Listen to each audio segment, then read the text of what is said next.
Hi everyone and welcome back to the Vlog Files. On this episode I'm going to answer a lot of questions that need to be answered and I'm going to continue setting up this games room.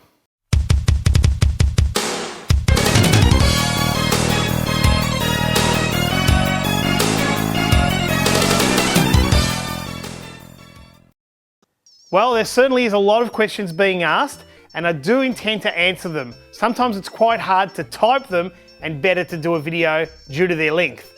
While I get into the room today and set it up, I will answer those questions. The first question, the window.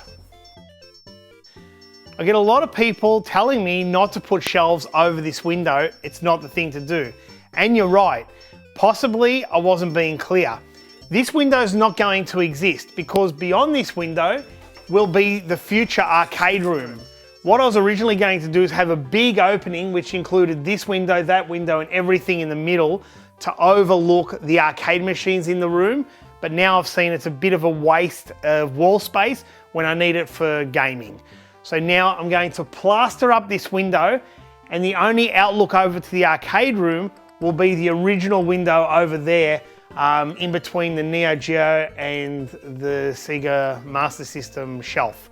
And that's enough. I mean, you don't have to stare down at arcades when you can literally just walk, I don't know, 20 steps and be in the arcade room. So you still get a bit of a look, but not a big grand look. And I'm fine with that as long as I've got the shelves. So this means I've got to fill in this window. So I'm just going to plaster it.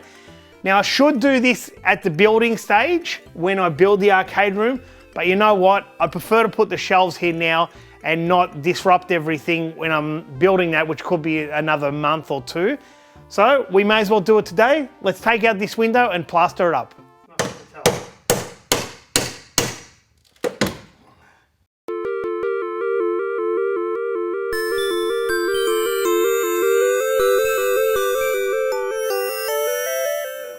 Now that we've removed the window edging, we've got to remove the window frame.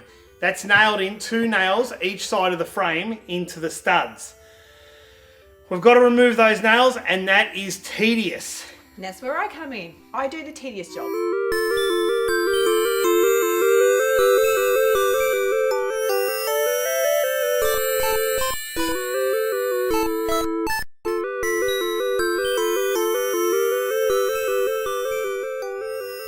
It's a part of the frame.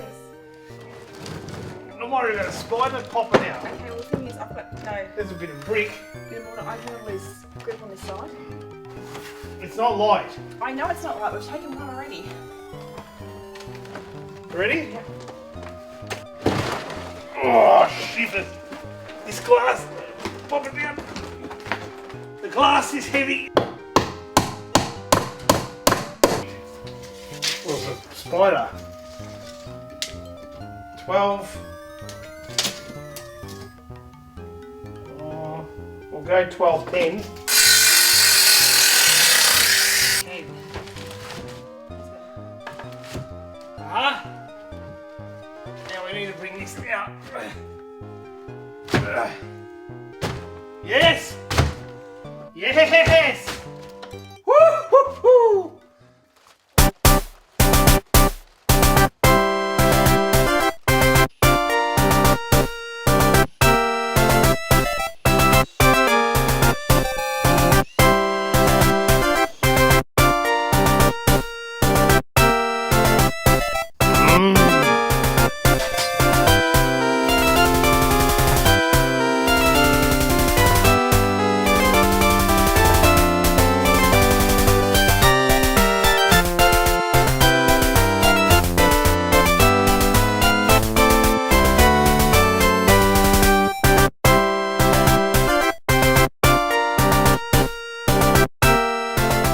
So I've got the top coat of plaster on.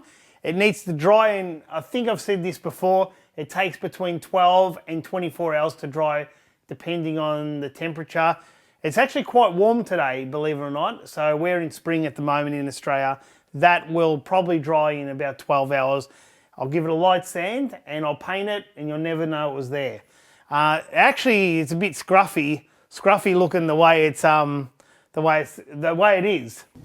Who's scruffy looking? Actually, you know what that wall reminds me of? It reminds me of Rock in Super Mario World. At the moment, by the way, I am working in the Xbox section. Because I've just completed that wall of plaster, I don't really want to go near it. Just let it dry. There's not much I can do in that area at the moment. So I've decided to get into Xbox and Xbox 360, put up the box here. So another question I get is, why don't I buy PAL games? Why do I have so many Japanese and US, NTSC US games? Well, that's an easy answer. First of all, when I was growing up with video games, so Atari, Commodore 64, Amiga, Master System, I was buying the Australian versions of those games when I was a little kid. When it came to the Mega Drive, I actually bought my Mega Drive from a company called Telegames in England. They were getting a thing known as grey imports from Japan. So they would buy Mega Drives directly from Japan, and this is late 88, and I would buy it from them. It cost me a fortune. It's around $1,200 just for the Mega Drive system, because the dollar wasn't good compared to the pounds. And games were costing me $100 to $150. And we're talking about, you know, Golden Axe and Shinobi, kind of the launch titles at that stage. And I started to realize when the Australian Mega Drive came out, the PAL version, that there's a speed difference, because in Australia and England and some PAL territories, we have 50 hertz and the game runs at 50 hertz, whereas NTSC such as America and Japan run at 60 hertz. So there's a difference. The difference is actually 17.5% quicker, but really it's actually 17.5% slower, because the games are made in America or Japan. Majority of the games were made in Japan back then, and they would be made, but when they came to the PAL territories, they would be slowed down on those systems by 17.5%. When I saw the difference, I thought, well, why am I worrying about buying anything from Australia? I want the real speed. And therefore, after my Mega Drive, I bought the Super Famicom. So everything was either from Japan or America. I would just buy my Saturn Japan, Dreamcast Japan, everything. And if I wanted to play RPGs, I would buy the American version. I'd still buy the Japanese versions, but I would buy the American versions. So that is why I don't buy PAL games. Now I'm going to do a whole segment on this, explaining the difference between PAL, NTSC. Some particular games were made for the PAL format and were sped up. We'll get into that in a proper segment on Ion Retro. And I will add, prices in Australia are insane. To buy Super Nintendo Mega Drive games, so retro consoles, Master System, they're ridiculous compared to America and even Japan. So the other popular question is, how do I catalog my games? We'll actually come over here. I'm actually cataloging my Sega Master System games at the moment. I've just finished off my Mark III games, and there's only a few games away from a full set from Mark III. So what do I use? Let's see if it's on here. So I use this. It's not rocket science, it's just Excel. So I don't use anything Flash or anything like that, and I just have a full list of what's available, and either you can go onto Wikipedia. The place I love to go, and I have so much respect for these guys, is SegaRetro.com. Those guys, they're really switched on, they have the right information, and yeah, they're really, really good. So that's for Sega. And there's Atari Age. You can go onto the forums and get a full list of Atari 2600, 5200. There's always places to go for a full list. Anyway, on to the next question. When's Jess coming back? Jess has just taken on a new role, a new job. It's a very demanding job, and she will be back next month. So what are we? We're August now, so probably mid-September. And yeah, a couple of weeks she will be back. She'll be into the role, and there'll be changes coming up. So there's more Jess. Don't worry about that. I'm not in your head. I don't know what Just say, you yeah, want. it's great to be here. So the final question, which leads into a promise I'm going to make, is what's the end game? Well, the end game for me, Joel, or Last Gamer, we're one in the same, is to complete this room and enjoy my collection. That's the end game. I would also like to finish off collections I haven't got full sets for, like the Sega Genesis and some of the other things like a full boxed Famicom library, which is very, very hard to do, but I am actually getting there slowly. The other thing I like is to find rarities, things that are so rare that people haven't even heard of them, because I've got very good contacts in Japan and I'm trying to get as much as I can from Sega, Konami, Capcom, Taito, and Irem. Like, Irem's gone now, but I still know some people who used to work in Irem. And the other part of the end game is to get Last Gamer, the channel, up and running, so I'm not constantly moving rooms around. Now, if you've been with me a while, I've been on YouTube almost 7 years, and I used to have vlogs. Look, some of you probably know, I had vlogs where I renovated here and renovated there and then made a room bigger, then showed my Saturn collection. I'd be building this and building that, and I'd just be changing things constantly around.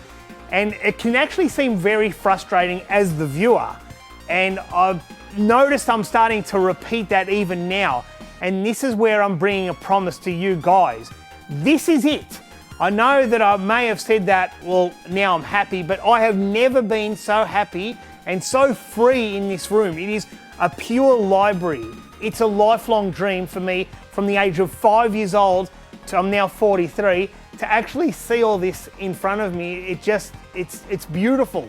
And now that I've finally got all the games in this library room and I'm building an arcade room and the arcades aren't over there anymore, this is where I am completely content. A library room, an arcade room, and a playroom, which I will show very, very soon. The other thing I want from Last Gamer is to release the correct facts. So when I show a product such as the Sega Light Phaser, I want to talk about the product. I want to have the product in front of me. I don't want to review the product and not actually own it myself. And there's a lot of stories to tell, which I'm busting to do. That's why I want this room set up so I can get on with the segments. And story mode's going to be awesome. I'm going to talk about me being a cracker on the Commodore 64 and Amiga. I actually used to swap games with Julian Assange, the very Julian Assange. He actually lived 5 streets away from me. And on the weekend, we used to swap Commodore 64 and Amiga games. So I was in cracking groups and all that kind of stuff. I want to talk about that on story mode. I used to own a shop in 1991 that survived for 3 years, where I was importing games from Japan and America. So basically parallel importing with games that were coming to Australia through Nintendo and Aussiesoft. And I can tell you heaps of stories about Nintendo trying to take me to court, everything. So I just want to say to all the supporters out there, thank you, and I promise I'm not going to shift this room anymore because it absorbs so much time, as you've seen. I just want to get on with Last Gamer, bring you amazing content, things that haven't been seen, and that's it. I'll see you next time.